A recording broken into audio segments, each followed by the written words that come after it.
Hello friends, my name is Vikas Jindal. और आज हम बात करेंगे यहाँ पे बेसिक ऑफ मशीन लर्निंग। या मैं ये बोलूँ कि ये बेसिक भी नहीं है। It is not basic. It is this video for understanding the machine learning, या मशीन लर्निंग कैसे काम करती है, अंदर इंटरनल उसका क्या रहता है, और हम अपने एक नॉर्मल लाइफ में उसको कैसे समझ सकते हैं। ये वीडियो उस पे है। तो हम बात करें कन्वर्जन की। अगर हमें कहा जाए कि हमें एक फुट को एक यार्ड मतलब एक गज में कन्वर्ट करना है, तो हमें पता है कि एक फुट में हमारे पास 12 इंचेस होते हैं, और एक यार्ड एक गज या एक गज में 36 इंच होते हैं। 12 इंचेस टू 36 इंच। तो अगर हमें कन्वर्ट करना है, या हम वाइस वर्सा कर लें कि एक यार्ड को हमें कन्वर्ट करना है फुट में, तो जो इसकी रेशियो रहेगी वो 0.333 रहेगी। इसी तरीके से अगर एक यार्ड को एक मीटर में कन्वर्ट करना है, तो हम कैसे करेंगे कि हम कहेंगे कि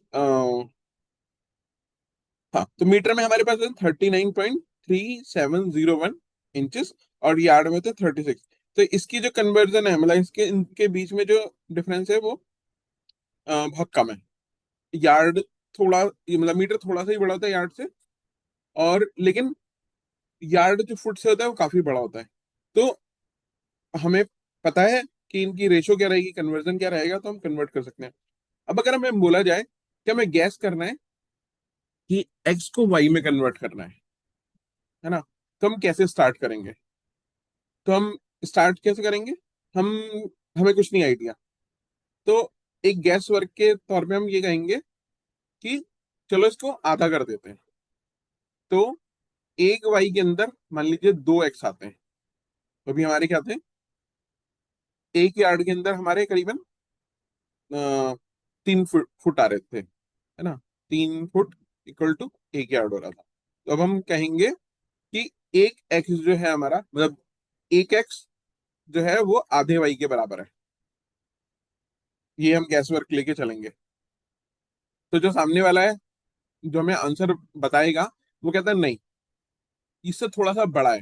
इसका मतलब कि एक वाई के अंदर दो से कम एक्स आएंगे, है ना। तो हम ये नहीं लिख सकते कि 2x इक्वल टू वाई, और y इक्वल टू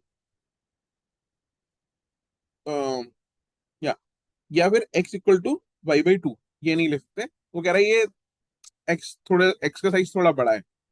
तो फिर हमने क्या किया?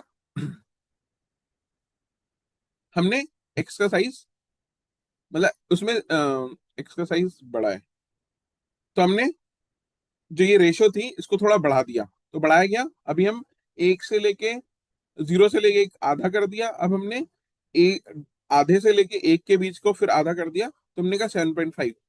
तो उसने कहा नहीं, अभी ये, और ये मैं यहाँ मैंने गलत कर दिया, तो ये छोटा है।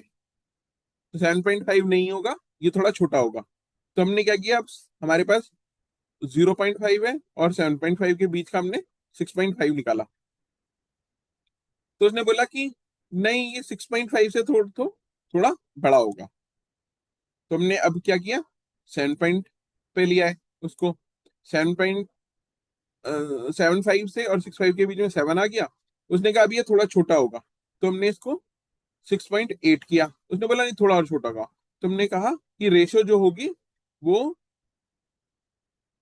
6.6 होगी। इसमें डॉट गलत लगे हुए हैं, उसको आप इग्नोर कर देगा। तो ये रेशियो जो होगी 6.6 होगी। तो उसने बोला यस। ये थोड़ा स्लाइड में गलती है, आप इसको छोड़िए। तो बेसिकली अगर आप देखें, तो हम हिट ट्रायल जो मेथड होता है ना, उसमें हम गैस वर्क कर रहे हैं। तो बेसिकली हम क्या कर रहे हैं, कन्वर्जन का नया फार्मूला निकाल रहे हैं, और हमें आंसर नहीं पता, लेकिन हम बार बार थोड़ा उसको ट्यून कर रहे हैं। तो ट्यून वर्ड जो आता है वो मशीन लर्निंग में आता है, जब हम डेटा देते हैं और जो हमारे मॉडल को ट्यून किया जाता है। इसी तरीके से हम अपनी वेट और बायस से ट्यूनिंग करते हैं, है ना। तो आगे चलेंगे, लेकिन अगर आप इस चीज को समझे तो, क्योंकि मुझे तो समझे नहीं आता, अगर कोई ऐसे समझाए मुझे जब तक फंडामेंटल क्लियर नहीं होता तब तक समझ में नहीं आता। तो मैंने सोचा कि मैं एक ये वीडियो बना दूं, क्योंकि मैंने कुछ इसी तरीके से अपने आप को समझाया। तो देखिए, आपने कन्वर्जन का एक नया फार्मूला बनाया, फार्मूला, एल्गोरिथम, है ना, उसको एक मॉडल में रख दें तो मशीन लर्निंग का मॉडल तैयार हो गया। तो हमारा एक कन्वर्जन का फार्मूला आ गया, एक मॉडल तैयार हो गया। जो हमने इसको डिफरेंट डेटा दिया और उसने भी ये बताया कि ये सही है गलत है, लेबल लगा के दे रहे हैं, तो उसने अपने आप को ट्यून कर लिया मॉडल ने। इसी तरीके से हम भी अंदाजा लगाते हैं। चलिए एक और एग्जाम्पल देखते हैं, वो अलग है। मतलब एक और एग्जाम्पल तो नहीं कहेंगे, एक और तरीका है। इसको आप जानते भी होंगे, ये इसको टेक्निकल टर्म में डिसीजन ट्री कहते हैं। अब मान लीजिए